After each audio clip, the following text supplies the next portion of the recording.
Today's episode, we have Dunia Darwiche as our guest. She is an intuition coach. She helps executives around the world on how to hone using their intuition. Such an amazing episode. She really breaks down how intuition is a source of intelligence that we all have. And she gives very practical ways on how you can tap into this incredible intelligence. It has completely changed my life to be able to tap into my intuition. And it's kind of just like a superpower to be able to do. So enjoy the episode. All right. Welcome to the podcast, Dunia Darwiche. So lovely to be on here. Thank you so much, Alex. My pleasure. Me and Dunia actually met just a few days ago at a cafe. And yeah, she was telling me how you help executives with intuition. Yeah. That's something that I've just been so curious about, especially the past 2 years. Because I've just been on my journey, going deeper into intuition. And yeah, I was just really excited to have you on. Yeah. It's been such a journey. It's one of my favorite topics in the whole world, and it's one of my favorite things to explore myself and to keep learning. It's a never ending journey, to be honest. Yeah, beautiful. And you want to just share just your own words, just your story of how you became the intuition coach and how you got here? A little snippet of the story. Let's see how I can shrink this up in a beautiful way. I grew up very, very intuitive. I grew up having these deeply profound spiritual experiences as a little girl, and I really believed everyone was living in this world and felt these Mm. these experiences and felt these things when they met certain people and felt these insights come through them. Like, I truly respect whatever people believe in terms of, one life, past lives, all that stuff. And I felt so connected to past lives as a little girl. And it was just And when you say that, what do you mean? How did that show up for you? so I remember even watching the movie Pearl Harbor with my mom. And I must have been 8. I still remember I was at my aunt's place in Castleman, in a small town near Ottawa in Ontario, Canada. And I remember watching the movie and saying, oh my God, I was there in Pearl Harbor. Like I could feel it. I had such a strong relationship to military aviation my entire childhood, deeply passionate. Every time my maternal grandmother would say, what museum do you want to go to? And I'd be like, the Museum of Aviation. She says, we go every time. And there's a deep connection to it, like an unbelievable recognition, a familiarity, a sense of, I've been here before, I've felt this before, I've Mm. experienced this before. And so this is how it showed up in my childhood. There were certain key elements that were not from this lifetime that I felt deeply connected to. And so that's how it started originally in my childhood. And as I grew up, I was having these beautiful spiritual experiences with death. Like I would, the timing of death, how death would show up, to who it would show up. And I just thought, like, wow, these unbelievable synchronicities keep happening. Like, And as in you predicted people's deaths? yes, like timing. Wow. Yeah. And Can you and share an example of that? so the first time it ever happened was 6 months before my mom got ill. I had a premonition dream that she would get sick and she would pass. And Wow. at that time, yeah, at that time, I didn't realize I couldn't put the pieces together. And I remember the dream so vivid that till today I can describe it. And it was my high school cafeteria. I can tell you what table we were sitting at, and there were two men, and they were holding all these women hostage in the cafeteria. And the family, or the families of these women were invited into that space, and basically were told, okay, this is how things are going to play out. You will be able to visit them as often as you like, for as long as you like. But there are two conditions to this experience. They have to shave their heads and they will die. This is just something you have to accept. And as a teenager, I was deeply obsessed with dreams. I was like, dreams and meanings and symbolisms and all that stuff. And what's interesting with the cafeteria, and people will have different interpretations, different dream analysts will have different ways of seeing this, but oftentimes it's an experience eating you up alive, like eating you inside, like something is happening on the in on an internal level, on a like with a digestion that's happening inside. And what's interesting is 6 months later, my mom had pancreatic cancer. which was Wow. digestive, right? It's the entire digestive tract. And it was just fascinating. Like, of course it was devastating. My journey of grief has been a whole other journey in itself. And in some ways, what can happen, just to touch on that briefly, is when someone is deeply spiritual, what can happen is there's a part of the human experience that wants to be avoided. So we think, oh, it's part of life. She'll come again. We've been connected so many lifetimes. I don't have to go through my human grief. Mm. And I think one of the things that happens with spirituality, personal development, is we're so deeply focused on performance in the next level that we forget the value of the messy process Of being human. and being human. Yeah. Yeah, quite literally. So you just felt you were just so connected, kind of spiritually, that you didn't feel that it was important for you to do these Yes, normal human things. exactly. Like, do the Mm. grief, Mm. be upset, And be what did you do angry. at first? I think I would just, part of it was taking care of everyone else. I'm Mm. good. We've lived many lifetimes together before. Mm. We'll come back together. And She's how just old leave were us you alone. when this happened? I was 14 when she got ill and 15 when she passed. Mm. Okay. Yeah. Yeah. Yeah. Wow. And Yeah. even at this age, you seemed like you already kind of knew these that you were different than others, and Oh, that you kind of had these spiritual gifts. yeah. And I don't think I realized the extent of the difference. I always felt different. Always, always, always. And yet at the same time, I loved people. Like I was torn between, I feel so connected to people and people Mm. of all kinds. Like it was always connected to those that were really sporty or those that were really artsy and those that were really geeky and those that were really, really outdoorsy. And I could never find my place. I felt like there was a little bit of everyone in my own reality. Mm. And so, yeah, and I always felt like I don't really belong in a certain group. I'm kind of like a mix of all of these people in some ways. Wow. Yeah. Yeah, I felt like I was this really old soul in a young body. Like you've already experienced this. Yeah. And I felt like this deep wisdom would come through this little voice and little body. And my mom used to say, she's 8 going on 30. Wow. Yeah. And was this something your family was like, did they understand what was going on with you, or were they just confused? So my mom understood. So my mom, when I would tell her about my past lives, used to say, "Yeah, I get it." So my mom was deeply spiritual and very, very, Mm. very intuitive. My Mm. dad is highly intuitive, but more in a subconscious way. He's not an active user of his intuition. And a lot of Mm. people in this world are subconsciously intuitive. So they'll make decisions. They're not really sure why they're making it. And they Mm. can feel like, this is the right decision, but they're not quite aware where it comes from and how to use that Mm. muscle. They just know it's some feeling that is coming Yeah. somewhere. They're not consciously doing it. Yes, Mm. exactly. Interesting. Is this one people say that? Is this similar to? Because I did a podcast with someone recently, and she was saying there's a difference between the gut feeling and intuition. Mm. Does that resonate for you? So, yeah, there are certain pieces. So everyone has different interpretation of this. And this is what I love about this work is like I always say this is my opinion, very, very biased, very tainted, very colored in my own way. So some people have a feeling, like it's a visceral physical feeling. Mm. That's like the gut. And then some people have an intuitive hit. So it can be like a thought, an idea, a Mhm. premonition, a vision. Yeah. So Mm. different people have different experiences or different ways to define intuition. Some people may define intuition as a gut feeling. Okay. Yeah. All right, we'll go deeper into that in a minute. Why don't we just finish up? So you were Yes. 15 when this all happened. You already having seen these visions of what's going to happen in the future, and Yeah. And so and one thing I want to like just put out there, it's not like I knew everything that was coming, right? And so this is where a lot of people get this word confused. They think like, oh, if someone's worked as a psychic, they must know everything. Mm.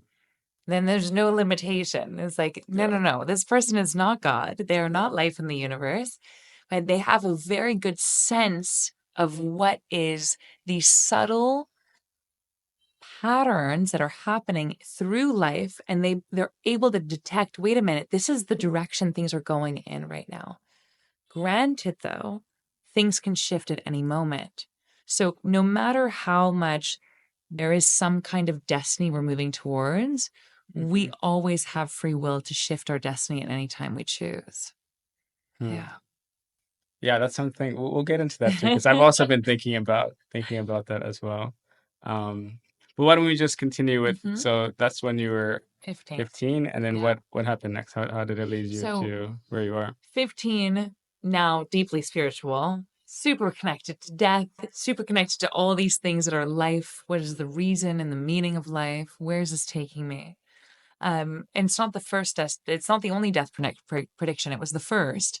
And it happened about 6 times in my lifetime. Wow, Yeah. Sometimes it was a friend's parent. Sometimes it was a friend's grandparent. Sometimes it was a distant cousin of our families. wow, Yeah. It was a and grandmother, and it all came through dreams. No, didn't all come through dreams. Some it was a sensation. Some it was late in the evenings. It was a feeling. Some of Yeah. it was just, I just need to be there at that time. It was just this like, I need to go to the hospital. I need to visit this person right now. I just, someone or a friend would ask me, how much time do you think my grandfather has? A number would come to me, 3 days.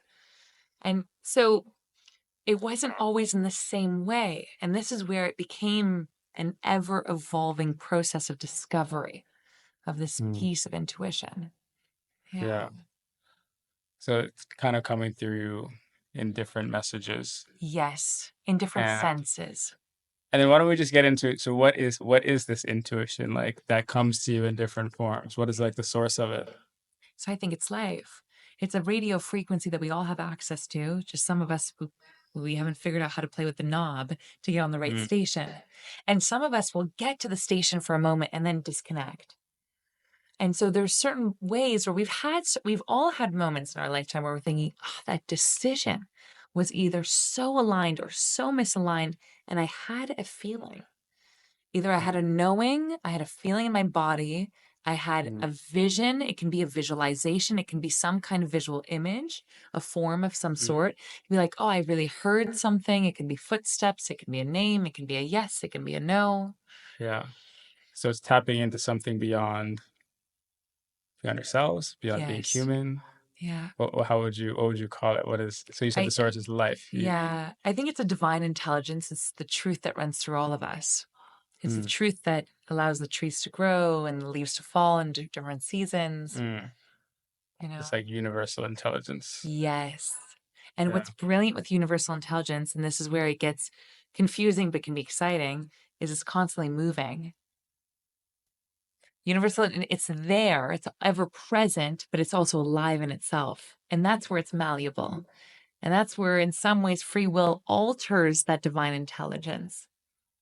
Mm. It's ever present, but it's also alive. Yeah. That's interesting. That's kind of, because yeah, to me, just thinking of what the universe, what life, what God is to me the most interesting thing. And yeah, I do spend some time thinking about it, and at least some conclusions that I come to, at least what I believe is, it is ever present, Yes. and it's something that is alive. But I haven't really connected those two. So yeah, what do you mean that it's ever present and at the same time alive, and that therefore malleable? So the piece of it being ever present is it's always there at our disposal. Mm-hmm. It's never missing. Mm-hmm. And this, even as a human, at times I struggle with this, thinking, I just want a sign right now. And I'm thinking, it's missing. There's no sign. Like, where is it? And the reality is, life is always talking to us, even in the absence of its voice, even in the quiet, even in the pause, even in the uncertainty. It's still Mm-hmm. talking to us. So it is always there, it's always present. And And then is it up to us just to be able to listen to it? yes, And is that kind of the skill of following intuition, is really just learning how to listen to this? yes, listen to it, receive it, Yeah. listen to it, trust it. Mm, And now that I trust it, what do I do with it? Because I mm, have the free will. I can say, even though I'm getting these messages, I'm going to choose not to take this route. hmm. Yeah. Beautiful. Okay, so intuition is this universal intelligence. It's always there, always available. And it's really learning to tap into intuition really just means learning to, how you said, change the frequency so you can allow it to come in. Yes. Beautiful. And it sounds like for you, you you obviously had, you said you had this kind of intuitive abilities or whatever you call it. Hmm. Um, why do you think? Yeah, I wonder why do you think that? Is it something that some people have, or like someone like you is just kind of born with this and has this like ability that's very intuitive, and but at the same time, it seems like we all have it. So how does that fit in? Oh, Because yeah. it seems like you didn't need to figure it out; it just came to you. So the thing is, like, okay, there's this beautiful visual that I love using with clients and friends and family, and I imagine it like a boombox. Some of us came into this life with the music blaring. It was loud. And we're like, whoa, Mm, okay, what do I do with all this information and noise? mm, And sometimes we have to learn to turn that knob and that volume down. And some of us are here to learn how to turn it up. mm, And some of us haven't yet figured out how to play with the knob enough to figure that out. And we need either life or certain experiences or certain people to guide us through how to play with that radio or boom box to allow mm, ourselves to hear it. mm. So we all have it. It's just really being able to. Some people come, they're born differently and have Yeah. maybe higher, already a bit more in tune to it. And it sounds like for you, your boombox was super high when you came right in. Yeah. And in some ways, I don't want to confuse anyone. It didn't make the journey any easier to have the boom box blaring. Mm, You know, there were many moments where it sounded like there was no music playing. And I was thinking, me out of all people that's been so connected to this, what do I do now? yeah. And so it was like life, God, the universe, the experience that we're living was like, well, can you trust me more? Mm, Can you trust me so much that the thing that you were so certain of being connected to is missing, but you can trust that it's still there? It's like when the clouds cover the sun. Can you believe that the sun is still behind it? mm, yeah. It's like someone that's so deep in a depression that they've once tasted joy. Can they trust that they'll taste joy again, even though they're so deep in a discomfort right now? Mm. So there's been times where you felt like that communication wasn't as maybe obvious. It wasn't Yes. like speaking to you as directly as it used to be. Yes. And Yeah. oftentimes it's because of the distractions, right? We have so many of them. We have Mm, distractions, and it doesn't have to just be the phone. It can be what our parents believed, what our friends suggest, what society would like us to do, what's on the news, what's telling us to think, believe, hmm. act. Yeah. It's like all these messages. This noise, Yeah. It's like so you're trying to much listen in noise. a radio, but there's all these different interference coming in. Exactly. Yeah. And then it sounds like, or correct me if I'm wrong, it sounds like what you help people with is learning how to tune out that noise and just hear what is that intuition. Yes. Cool. And what I find so brilliant is every person's so different, the message, Hmm. because they're on their own journey. Right. They have their own desires, they have their own dreams. Mm, And so the message, it sounds like different music. mm, And to access different music, you need different stations because we're not here to create the same thing. mm, And this is where it can get confusing with these levels of spirituality. It's not this or that, it's this and that. So there's a frequency of truth that runs through life. And yet the monkeys don't speak the same language as the birds, but they're in some ways in tuned in nature. mm. So would you say it's like we all have different frequencies we're all tapping into at the same as like one person I have multiple frequencies. Like maybe have Yes. like Yes. universal frequency, but then I have Yes. like my own. Exactly. Mm. And then with intuition, is it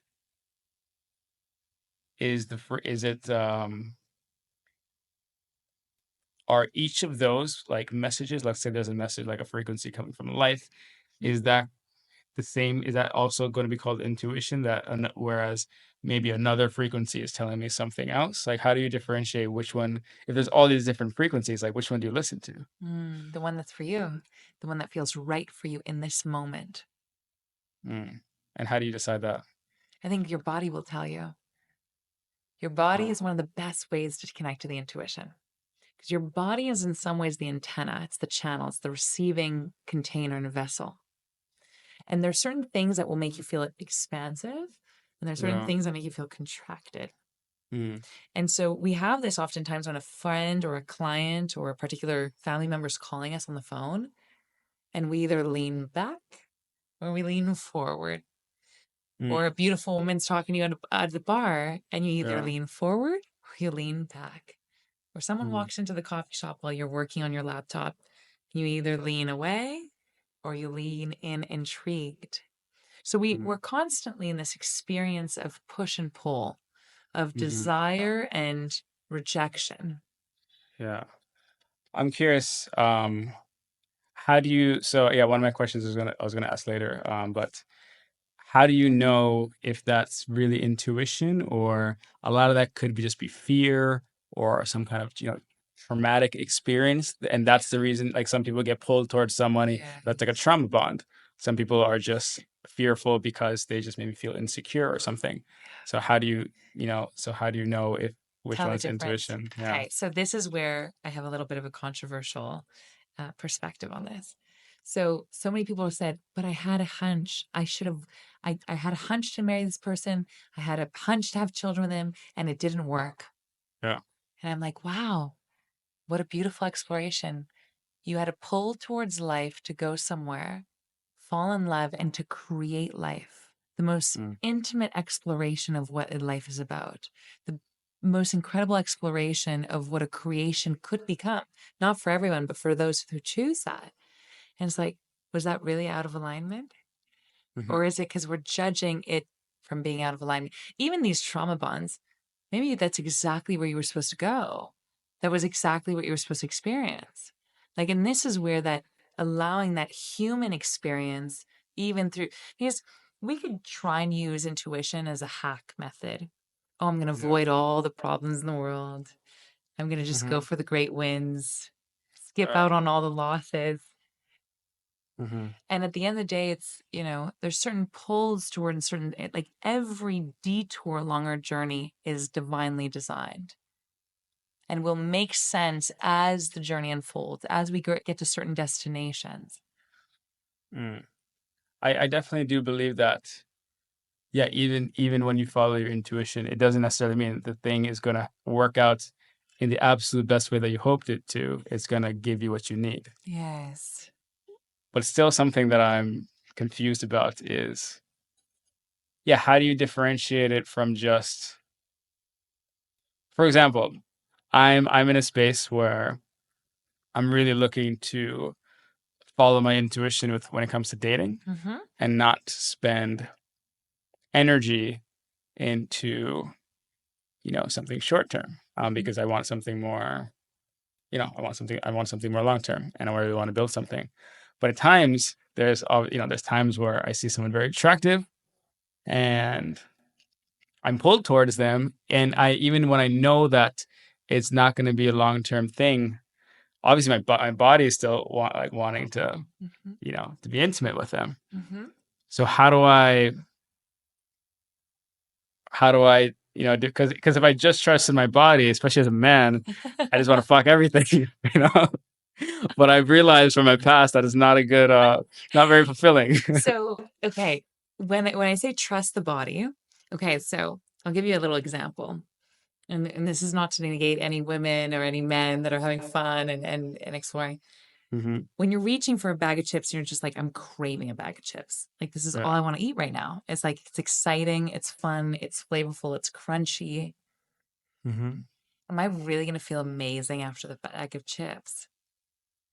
In that moment, it's like like stuffing my face and enjoying them. And I think Yeah. that's exactly what I want. And yet, inside, if I really allow myself to tune into my body is actually whispering to me something else. It's not actually craving the Mm. chips. The Hmm. chips are in some ways some kind of quick escape from Yeah. actually leaning into what my body. So some Totally. people are getting confused with certain messages from the body instead of tuning into the deeper messages that are within. Mm. Yes. Okay. So I guess that's where I would love to get more clarity on. How do you differentiate between Because it sounds like not every message you're receiving from the body is the one that's going to be Yeah. right for you. So how do you differentiate between what is that real deeper intuitive message versus what is just the kind of habitual, maybe primal level urge to do? Yeah. So there's certain pieces. Okay, so we can get very nuanced in this whole thing. So going back to nature and that divine intelligence.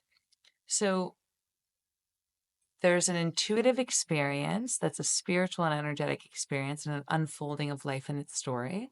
And there's nature's intelligence also at play. What is nature trying to do? Nature's trying to get the next generation alive and thriving. So Hmm. nature's obviously always at play through all of this. And there's this beautiful spiritual experience where your soul has chosen either certain partners to teach you things or certain partner to go through this experience of life with. And, you know, there's so in some ways there are multiple messages happening simultaneously. Yeah. And it's like allowing yourself to give yourself permission to be human and messy through that process, learn from that refinement from those messages, allow Mhm. yourself to differentiate those different types of messages because some may blend into each other. Let's just say a man goes to a bar, sees a beautiful woman, feels deeply and like attracted to her, sleeps with her, she gets pregnant, they have children. He says, "Oh, but I was just attracted to her for that experience." Mhm. But this is what was divinely designed to happen. Another man may have the same experience, not get the woman pregnant, but gets heartbroken. And he says, "But I really wanted something serious."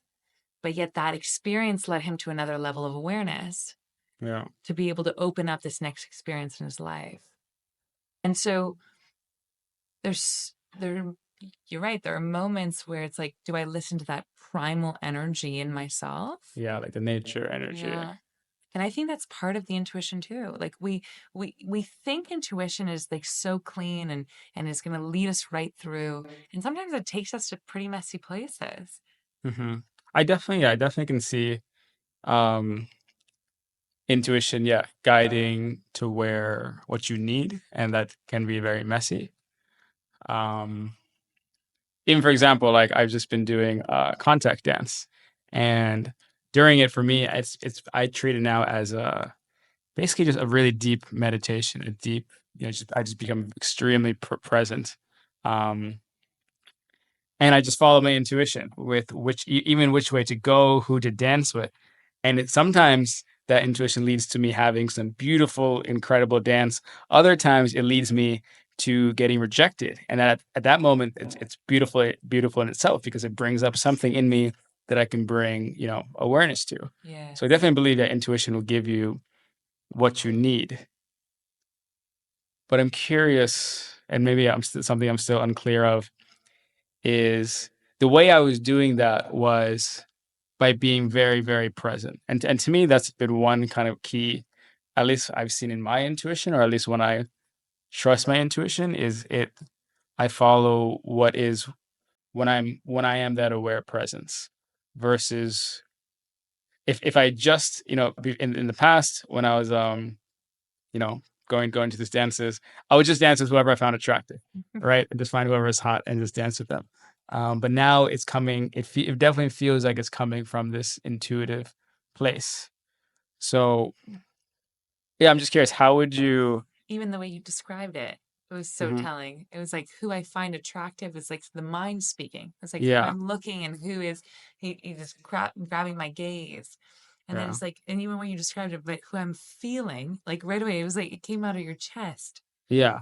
It definitely it feels like a pull. It feels like a different type of pull compared to.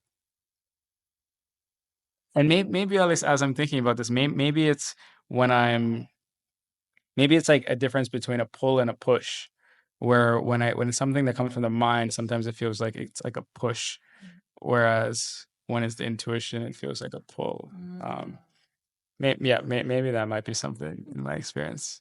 Um, Because the push oftentimes comes with force. yeah, I'm trying. I'm forcing to get something. And it doesn't have to be like a strong force, but it's like this needing and a wanting in a certain way. And Yeah. this pull just feels so natural. It's like, oh, there's just this like magnetic feeling. Just a Yeah. leaning in. Yes, a magnetic feeling. Although I would still say that the magnetic feeling sometimes still has resistance because still, there's been times where I feel very intuitively that I should do something, but there's still fear, so there's still some Yeah. resistance from me.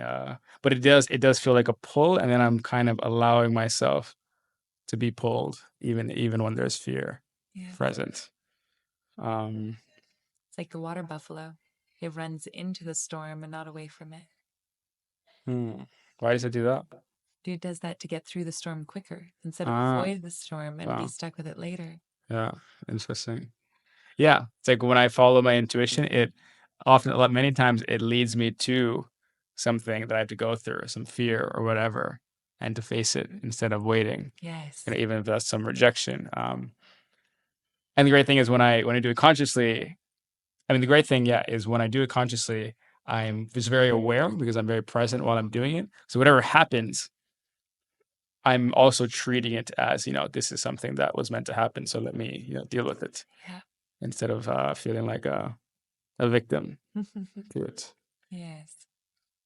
So yeah, I'm just still want some like deeper clarity, especially for me with when it comes to dating, because there's definitely part of me that believes that I should really only put energy into something that is going to be meaningful and like long term. I would say long term, not even just Mhm. meaningful. But there's part of me that's like, there's still some women I connect with and still, a beautiful experience. Um, but I know it's not going to be a long term thing. It's not, the right partner fit. So generally what I do anyways is for me, what my intuition looks like is I get into a state of presence, and I get into kind of this meditative state, and there's like this voice, like a whisper that comes from the back of my head. And I just started doing that maybe about 2 years ago is when I first started kind of tapping into that. And it feels different. There's like a different feeling to it compared to like the voice of my mind. And I've been able to differentiate them. Sometimes sometimes the voice is very clear. Other times it's not so clear. Sometimes I get like a yes and a no, and I'm like, Mhm. then I ask it again like an hour later. But sometimes, to be honest, I'm still confused about it because sometimes I don't get a very clear answer. So I'm curious if you were going to guide somebody to be able to listen to their intuition. Yeah, what are kind of the steps for that? So I think one of the things is getting to know their style of intuition. So everyone has a different style. So for Hmm. you, it comes through the clairaudience. It's I hear a whisper. Yeah, that seems like one way. Yeah. I've also had it where recently I'm just kind of playing around with this. Where the only I mean, it's great that I've been able to have this, and it always leads to beautiful, amazing things. And then the one time I didn't listen to it, it led to something not good. But so recently I've been playing around with. I kind of use my hands, and I'm like, this is a yes, this is a no, and seeing which way my body feels like Mm, pulled towards. yes. Um, It's called muscle testing. okay, yeah, like Muscle testing. kinestheology, kind of like Yes. that. It's Okay. like using, you can even put yes and no in front of the heart. See if you lean forward or back. It's that same Hmm. example with the phone call. Hmm. So What is makes you that lean forward? What makes you lean back? going to be the same? Like, am I tapping into the same intelligence that comes from when I'm hearing that voice that comes from the back of my head? Is that the same thing? I would assume so, yeah. Okay. Because yeah, I was kind of unsure of how much to trust this one, like the one which I'm getting pulled to. What could be an interesting exploration is when you do get a clear voice from that whisper, Mhm. to then do the same test with the hands. Hmm. Yeah. Yeah, I haven't tried that. And then so then it, because there's so much credibility you've given to that voice, but Yeah. not as much to the hands, Right. right? Exactly. But how to Yes. bridge Exactly. over that credibility, that it would Yeah. be one of the ways. Mm. Oh, that's a great idea. And Yeah. there's certain people that meditate and can help with their intuition, either in the evening, in the morning. Some Mhm. people do really well connecting to their intuition alone. Some people love to connect with their intuition in public. Like for Mm. me, sitting in a busy coffee shop while I'm alone, but life is happening around me is one of the best ways the intuition speaks to me, because life will send me certain nuances in my environment, certain people having certain dynamics. And in some ways, it creates like a mirror, a play of my life, and it allows me to see things from a third party perspective. While a friend Mm. needs to go home, she says, I need 2 hours. I need to go home and meditate on this. Yeah. Yeah. And do you think that is that something that you just kind of have, or is it like as someone? Because yeah, for me, I trust it the most when I go and meditate and I have that really deep stillness. Yeah. Is it something that I can also be able to do in a yeah, ideally I want to be able to do it more spontaneously in the Yeah. moment, So it's right? basically you want to shorten that window of awareness. You want to shorten the time where it's like, I have a question and I have the intuitive insight. So Mm. shrinking that window is basically just building that muscle. Just And it's a, continuously doing it, yeah, practicing. exactly. And it's a lifelong process. And you'll get better at it the more you allow yourself to trust it and the more you allow yourself to make mistakes with it too. I Mm. always compare intuition as like a friend.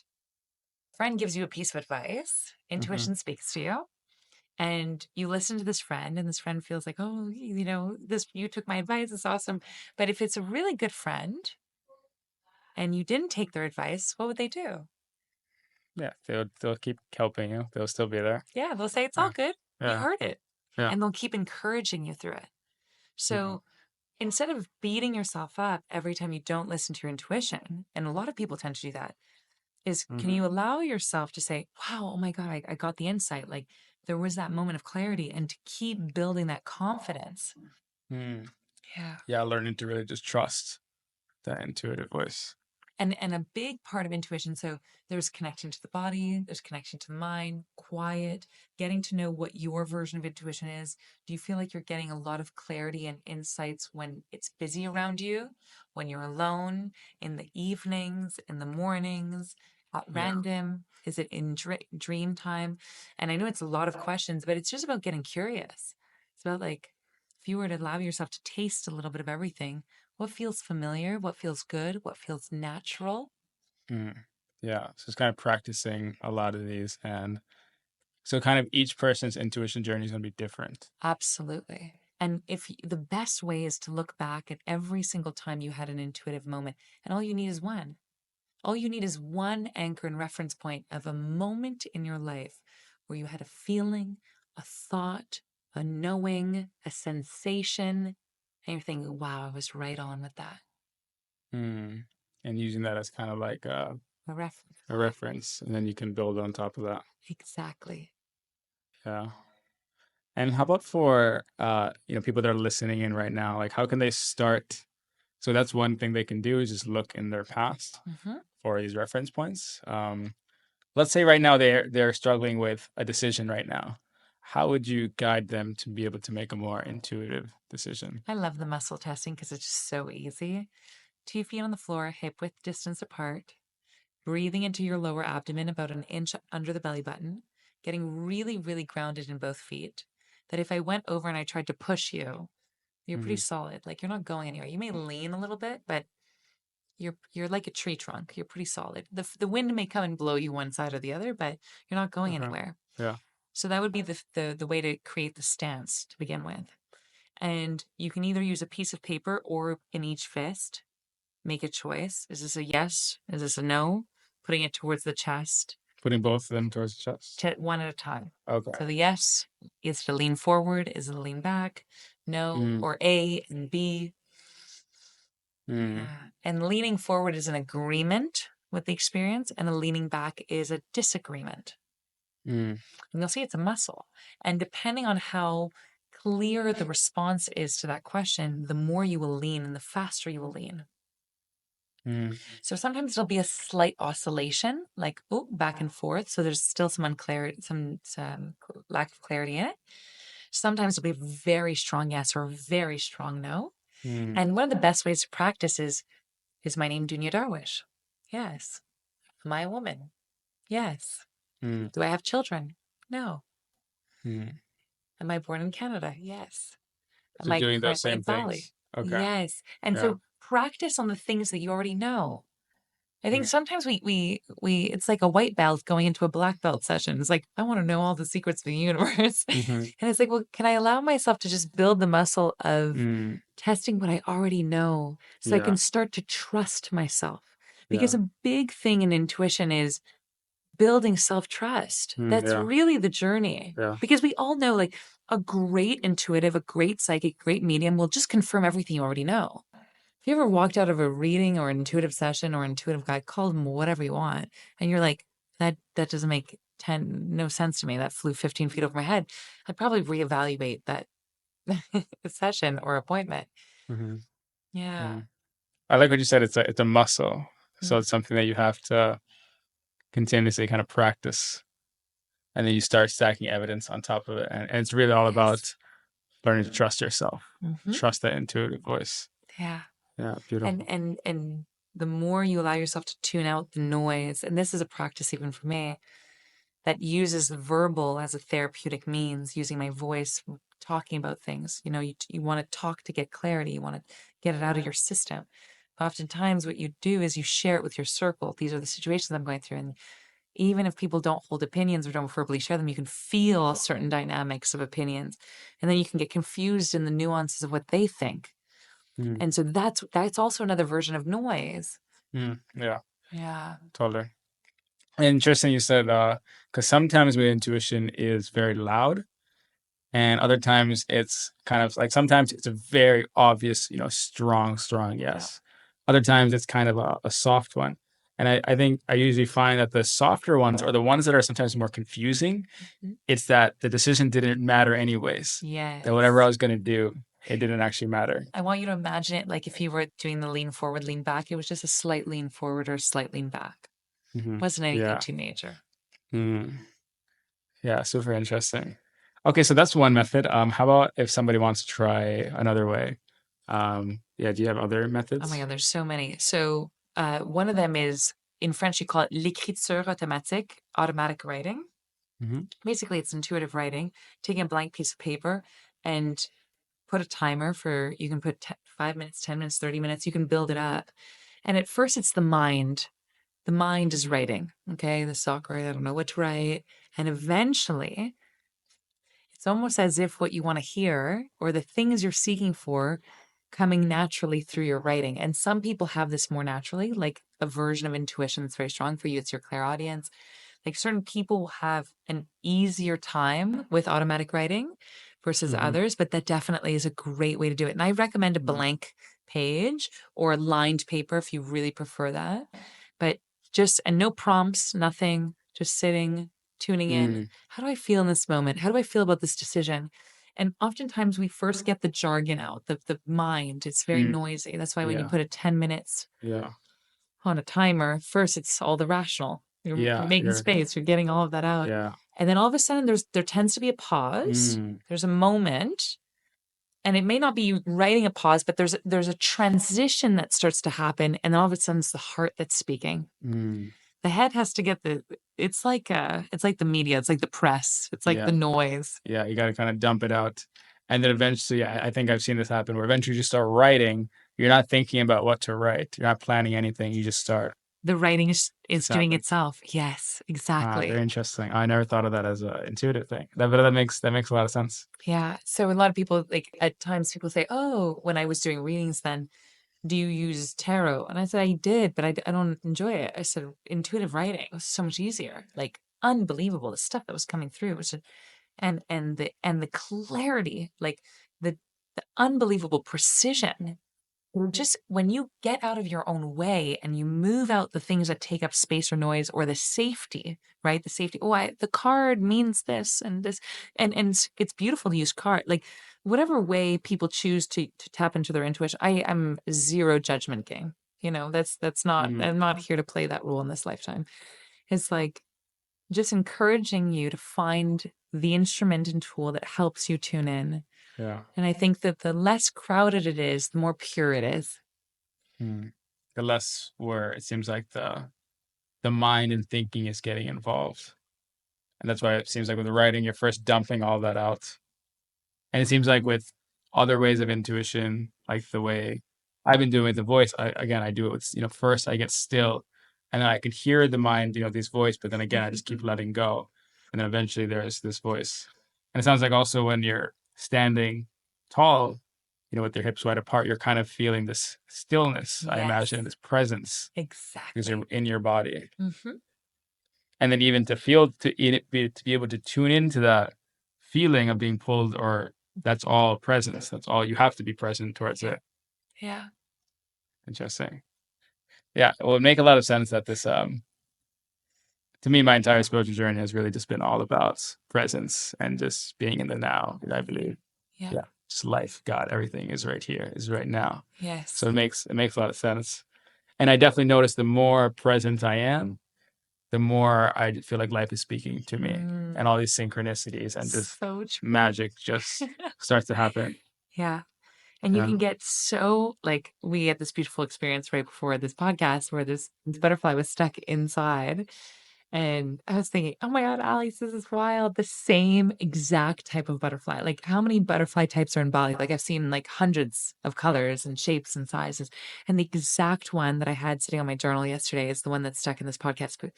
And I'm thinking, wow, like, what are the odds? First of all, there's a butterfly stuck in here. Okay, maybe possible. So then let's like remove that odd out. But it's the exact same type as yesterday. It was just beautiful. And so, what I love also of having these kinds of conversations in public places is certain things will happen at certain times in the conversation that will either highlight or confirm or reaffirm what we're talking about. Or there's this like space and this emptiness that's just allowing things to flow. So sometimes I'm having a session with a client and like something deeply profound is said by myself or the client. And then someone will honk across the street out of the blue. And it's just like, yes, it's like reaffirming that energy. And those things are constantly happening around us. Like Mm. whether you're in a coffee shop with friends having a beautiful conversation, whether you're on a first date, whether you're in a business meeting.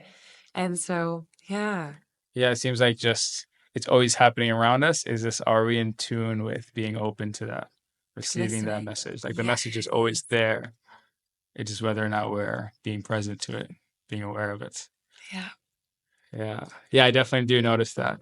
And sometimes I remember when it first started happening, I was like, maybe this is my mind trying to tell me, trying to make me look for things. But then it Justify. just, yeah, trying to justify it. Or yeah, the mind was trying to justify why this is happening, why this isn't some spiritual thing. But then it just these things just kept happening, and so many things just happen where it's just impossible for it to be, all these synchronicities that just happen, and then yeah, this to me became very clear that this isn't just some thing that my mind is looking for. That's like a self-fulfilling belief. It's really beyond that. Yeah. And it's so beautiful because when you're grateful for receiving it or you're in that I like Hmm. to say like that childlike wonder, like, oh my, could you imagine that just happened? That's amazing. It's like it creates that frequency and that invitation that's like life is so excited that someone's excited about it that it just wants to give you more to be excited about. Yeah. So Yeah. It's like when you tap into that frequency of whatever it is, of gratitude, it's like life gives you more things to be grateful for. When you tap into joy, you just find more things to be joyous about. yes, and I think this plays on the piece of authenticity that we were talking about earlier. It's like, you know, what are the things that make us happiest are the things that are deeply authentic to us, that speak to us, not because it seems right or it's cool or it's the next best thing to do, but because there's a part of us that's so in tune with that truth. So, can we allow ourselves in those moments to give ourselves permission to be deeply grateful for the things that light us up, not because someone else told us that should those things should light us up, but because they just naturally do. Mm, And when we live in that truth with more ease and come back to that truth, then we fall into that frequency of intuition, of divine alignment, of synchronicity with everything that's happening with so much more ease. yeah. It sounds like really just trusting whatever you feel in your own experience. Not needing somebody else to tell you that what you're doing, like maybe it could be something that somebody else finds no joy in, but you just find so much joy in, and just trusting your own Totally. experience, not using the logical mind to like, yeah, to make sense of it, just trusting it. Yeah, and usually the body will tell you those things, what they are. Like your Mm, eyes will widen, they like mm, sparkle up, your chest yeah. will get big. you'll get excited. Your voice will start to maybe speed up it in pace. Like you may start to move. While if something's uncomfortable and it feels like a little bit forced and you're really trying to like it, it's a different kind of movement in the body. It's more constrictive. It's like you're sitting on your seat in a school class and you're like, oh, what am I doing here? Yeah. So it sounds like it's just really about just becoming aware and being in tune with yourself and in tune with your body and seeing what how you react to things. Yes. And Yeah. how it's making you feel. I think Yeah. that there's also like the piece of emotions. Emotions are a beautiful way to tap into intuition for certain people. Like what emotions is this experience igniting in me? Mm. There it can come through emotions, it can come through feelings, it can come through thoughts, Mm-hmm. it can come through visuals, like, oh, the colors just look so bright when I'm with this person. Or Yeah. this idea just sounds good, like it sounds right. Mm-hmm. And just yeah, going back to this, the one Hmm. part I'm still a Of little course. unclear of, because definitely believe, especially when something lights you up, that's something to trust. Hmm. Um, but I also see no, a big heavy emotion people feel can be fear and anxiety. So so I help people with social anxiety, and the main Yes. thing, one of the things I help people do is be able to push through the fear, or just feel it, to experience Yes. it and not be held back by it.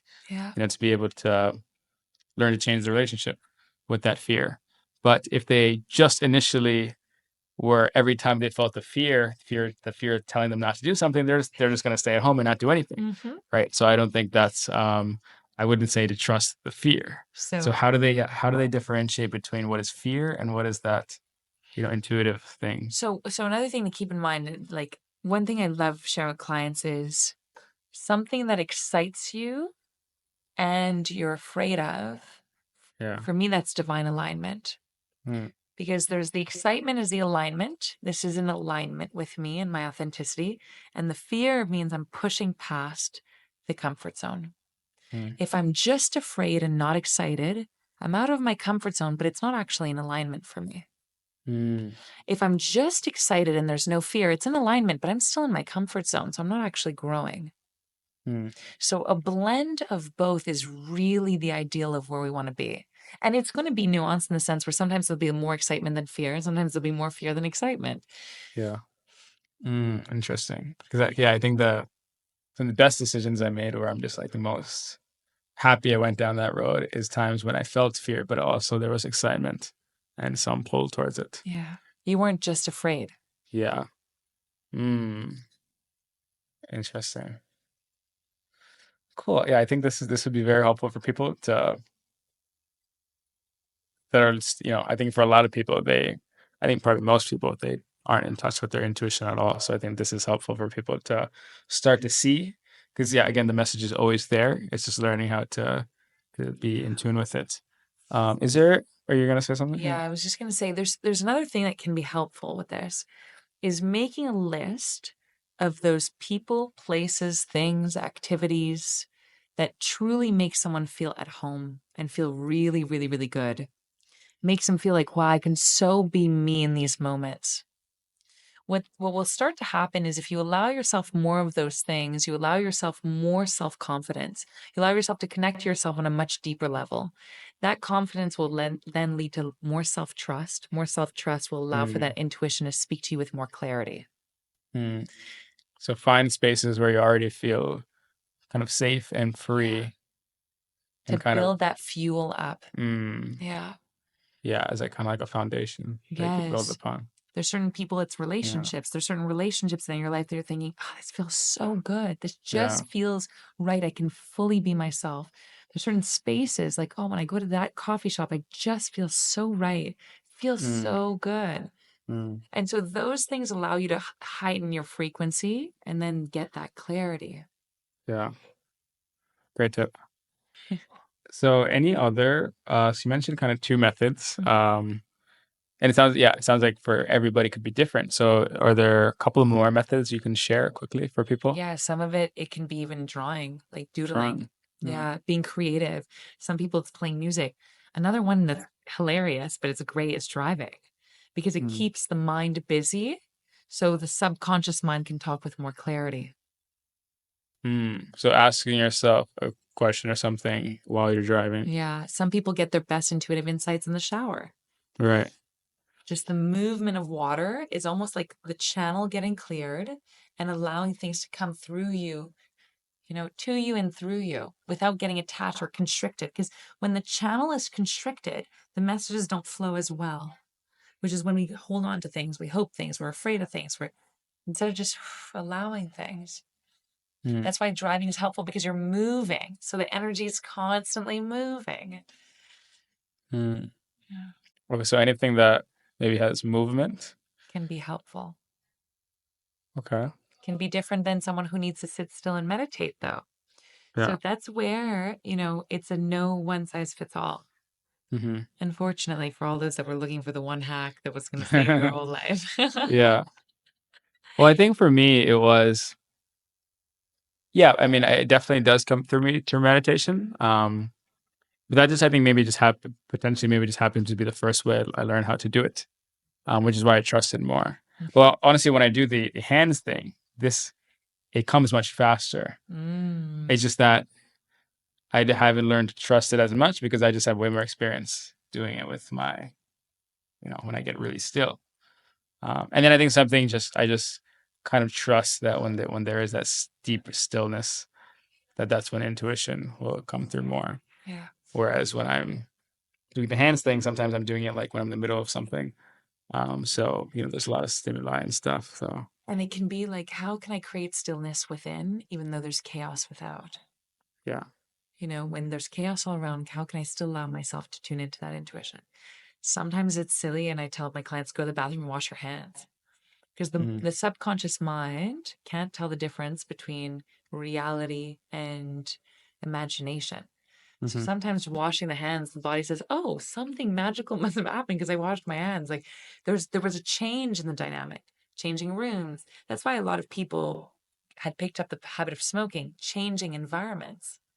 They wanted a shift in the dynamic, so they changed environments. To stop smoking. Well, Uh, when they were smoking, people that are smokers or that were smokers oftentimes needed a change in the dynamic of what mhm. was happening. So they go out for a cigarette. But really what they were craving is not the actual cigarette, but a change in the dynamic, social dynamic, environment, feeling, Mm, frequency. right. Yeah. Not the best method to do it, but in Yeah. some ways explains, Mm. certain habits behind it. So sometimes when you want to tap into intuition, just change your environment. Yes, Get something if you're having fresh. trouble connecting, yes, Yeah. take a shower, wash your hands, change your clothes, Mm, go for a walk, go for a drive. yeah. And how about with listening? At least for me, I'm curious because I've gotten pretty good at listening, hearing my intuition when I have the stillness. How about when it's just more in the moment? When I mean, sometimes, yeah, when I'm in front of somebody, I'll do the hands thing. I'll just like wait, or just close my eyes, put my hand on my heart. But it would be nice to be able to do it a bit. Like some people, it seems like you ask them a question and boom, right away, like they just have this intuitive thing that comes through them and they know. For me, usually I would, yeah, want some stillness first. Is there a way, or is it just practice? I think it's practice. They Mm, like practice in so many ways. And one of the biggest things people like, and I heard a friend share this the other day, is for him, intuition is just a repetition of having seen certain cycles of patterns so many times that you can feel the next one that's coming. But it's mm, like it is practice. It's going back and wait a minute, this reminds me of so and so. This reminds me of the situation. This reminds me of this person. mm, And so it's like, and and it happens all the time. Certain people, when you meet them, you're thinking, oh, you really make me think of this other person. And at first you wonder why. Why does this person really make me think of this other person? And as the relationship unfolds or the dynamic unfolds, or the conversation unfolds, you start to realize, wow, the synchronicities between these two people that make you think of each other. Wild. mm. Yeah. So it seems like it's a big part of it is, yeah, the more you practice, the more you're kind of learning to tune into it and feel what that station or what that tune feels like. Yes. And the more you're, just around it, the more experience you have with it, the more you can just feel that, oh, that is the intuition. Mm-hmm. And all these different ways are really just, whether it's doing it when I'm meditating or with my hands or putting the hand above your heart. These are all just ways to learn Yes. what that frequency feels like. Intuition's like a house. You can come in through the front door. You can come in Mm-hmm. through the garage. You can open one of those basement doors and crawl in. You can take Mm, a ladder and enter through the second floor. mm. Or sometimes the back door is unlocked too. Yeah, but it's all the same. But it's a house. Yeah, It doesn't really matter how you choose to tune in. Obviously, it takes exploration, yeah. guiding Mm, yourself and getting guided through it, but allowing yourself that I hate this idea of rules. Oh, there's this one way of doing, no, how could it be? It's life. It's yeah, like the divine intelligence of life. How could there be one way? yeah. It's like, God's too creative for that. yeah, I mean, he created all these different people and like all different shapes and forms. So it would make sense that, yeah, it Yeah. comes in multiple ways. Hmm. And what's it like for you now? Because now, I mean, you must be so attuned to when it is your intuition. How does it come through to you now? Me, it's very physical. It used to be on a cognitive level, like it was claircognizance of this knowing. And I think the claircognizance comes when it's very important and very big. And it's an intuitive, I can't even control it. That's like life that's like trying to get me to be in a certain place at a certain time for a certain moment. And it's like almost like a divine intervention. And so the claircognizance will come. The day to day will be definitely the clairsentience, the feeling, and the clairvoyance, the visuals. Like certain things make me think of certain shapes and patterns and images. So the clairvoyance. Yeah. Mm, Or when I look at someone, I can see certain things on the body. Oh, there's a lack of health because certain things and thoughts and ideas will come to me. Yeah. mm. So it seems like different, still kind of different mediums. Yeah. And does all these different mediums, do they still have a similar kind of commonality between them, like a similar feeling or a Yes. Similar similar? feeling. Yeah. It's tough to say what it is exactly, but there's a common thread. It's almost like I know I'm on the right station. Certain stations are very, very loud. Like when I'm like really in my mediumship, it's like, or my psychic abilities, like, and I'm tuning into someone's not feeling well. It can be hard. It can at first it was very harsh on the body. Because I could feel the pain of the person, and eventually I was like, okay, I can't keep feeling everything this person's feeling. I just need to understand enough to be able to guide this person through this thing. Mm, Yeah, it was quite painful at first. It was like, and the left side of the body was related to the past or feminine energy in that person's life. The right was about masculine energy in the present, and like the headaches and the pains. And I was like, ooh, this is a lot. mm. And you Yeah. were able to just feel that Yeah, yeah, intuitively. yeah, absolutely. Aches and pains and certain parts of the body that ache in certain ways have different messages to them. Yeah. Mm, interesting. Yeah. So for you, it seems like also not just with getting answers about yourself, but you can kind of intuitively know things about others. Yeah, to guide them in service of humanity, in service of others. Yeah. Yeah. But is a message, yeah, that's something I definitely don't think, as far as I remember it now. Like most of my intuition has come from me asking a question and me wanting guidance, and I'm able to tap into something. Maybe sometimes I'm able to tap into like something about another person, but I definitely struggle with, is this some intuitive knowing or is this my mind just judging? Because Mm, otherwise the mind would just create judgments about yeah. everything, So right? the intuition feels like it has no emotions to it. It has no, like, at least in my opinion, it doesn't have a sassy voice to it. My Mm, judgment has a slight sass to it. It's like, mm, you're like, oh, mm, yeah, and the judgment doesn't feel as good in the body when I receive it. Intuition, there's no heaviness to it. Even if the message is very challenging, yeah. even when I had a feeling about death, people are like, oh my God, you must have been afraid, you must have been sad, you must have been angry. No, my emotions were on a different frequency than that. It was like my human Yeah. self wasn't yet present. It was like the intuitive knowing came, and it was so divine that it was just a clear message that came through. And there was this like at that frequency, at that level, it's just a knowing. There's no judgment. But when I and this is where it can get confusing because there are times where there is intuition and it can feel like a judgment. And you're like, what do I do now? Because I have a feeling and it doesn't feel good. And in some ways you have to allow life to play things out to show you. Mm, And you may never know, yeah. you know? I guess maybe because you can have that intuition, but at the same time, your mind is also judging about that. So your mind is judging, but at the same time, it was actually also intuition telling you. Yes. So it's hard to differentiate it because you're still going to feel that judgment feeling Yeah. in your body. It's like allowing you to hold both with neutrality. Okay, I'm feeling judgment instead of judging the fact that we're judging. And then we Mm, create this loop of judgment. It's like, oh, I think there's this feeling that's coming up. And there seems to be some judgment that's showing up with it. Okay, can I simply observe it? mm, Let things play out because the clarity is going to come. yeah, very interesting.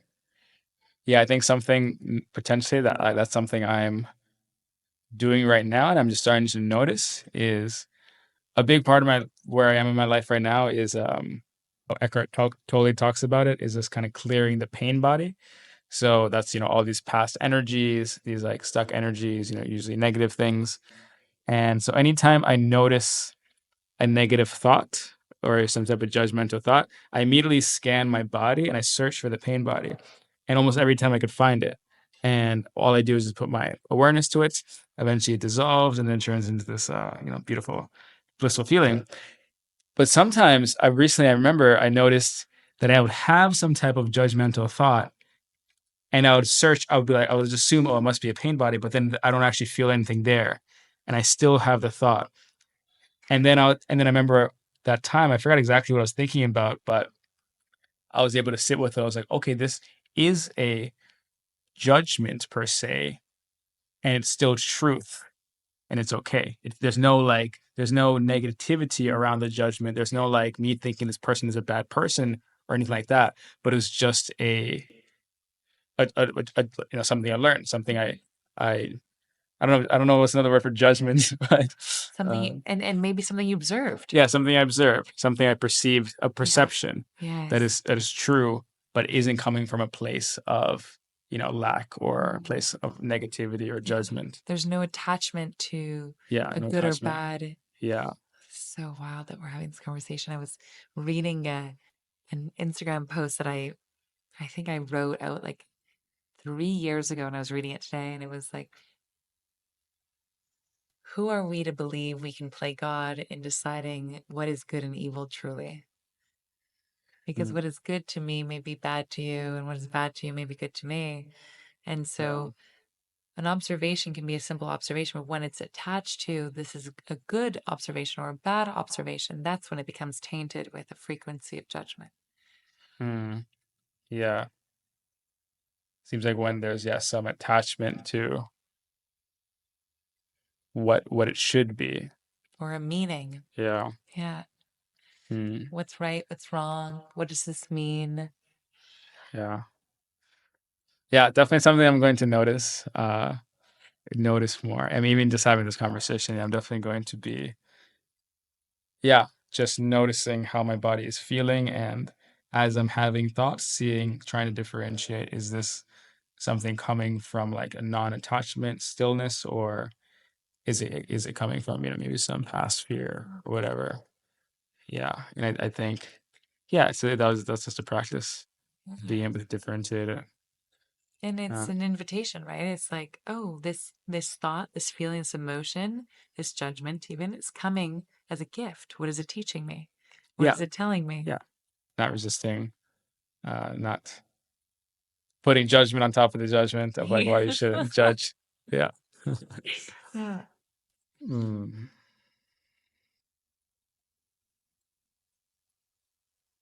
Yeah, I think this would be really helpful for people to start, yeah, being able to tune in. Is there any other because like you said, I think in the beginning it takes some practice to be able to get the reps and know what that intuition feels like. Yeah. Aside from the the thing where you're putting your hand above your heart, and then the writing. Is there anything else somebody can try?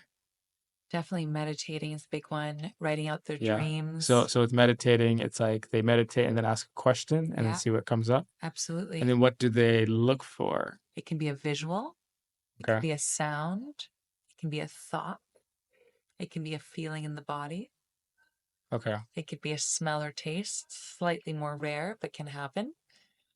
Hmm. Okay. They can ask the same question in a public place, write it in a journal, and just sit and observe what happens in their environment. Hmm. Yeah, just notice what they're being drawn to. Yeah, what they're being presented by life. Yeah. Hmm. Okay, that's a great one. Yeah. Without attachment to what's being presented, because sometimes we look for things in environments to confirm stories and beliefs that and Hmm. desires that we want, Yeah. right? Mm. Yeah. I think that's important because it seems when I get these clear messages, it comes when I basically tell, I'm like, life, God, ancestors, guides, I'm looking for some guidance. And I'm very open to whatever they're saying. I tell it, whatever you tell me, I'm going to use it as guidance. I So trust you fully. yeah, I trust you. I trust, yeah, exactly. Yeah. But when there's times where I kind of wanted it to say one thing, that's when the message gets very confusing Yes. and messy. Yes, Yeah. exactly. And sometimes it's us grasping at the little things instead of being open to receiving the big things that life has for us. So many of us are reaching for these small things, trying to be in control, saying, no, no, no, but I want this person, and I want this job, and I want this client, and this is Mhm. the exact car I want. Yeah. And there is value to manifesting with clarity and like specificity, like being really, really clear. And there's value of also surrendering, of knowing life has much bigger plans for us. Mhm. Yeah. That's definitely could be a challenging one, especially when it comes to relationships. Yeah. Yeah. But it can be also beautiful exploration. Yeah. Yeah. Yeah, definitely. It's only challenging if we choose for it to be challenging. Yeah, it's only challenging if you resist and don't Hmm. trust. Yeah. Yeah. Yeah. And it seems like that's the core component of kind of everything we talked about is trusting this intuition and trusting that there is some deeper meaning, some deeper guidance, Trusting in self and some in bigger life, plan. Yeah. both simultaneously Hmm. in synchronicity. Trusting the Yeah. unfolding. I think that's a big one. It's like, oh, Yeah. trusting the unfolding. Trust that this is the mistake you were meant to make. Trust that this is where you're meant to be. Yeah. Trust that this is the next step. Trust that you're not supposed to know right now. And that's okay. Yeah. Yeah. Trust that it's confusing. Yeah. Trust that it's messy. Yeah. It's And just supposed to accept. be. Yeah. Trust and accept. Yeah. Yeah. Beautiful. Is there I feel like we covered a lot with, yeah, I think by now people should be able to have some ways of practicing this intuition, seeing the difference. Is there any final other topic or message you'd want to give to people on this journey? I think there's no mistake in how this whole thing unfolds. There's no mistake in what people want most. There's no mistake in the heartache. There's no mistake in the challenges people are going through. Mm, It may not all make sense right now, but one day it will make sense. At least more sense than it does. yeah. And there's a reason for these things. There's this unfolding. There's a beauty to all of it. And to trust that process. Mm, Yeah. yeah.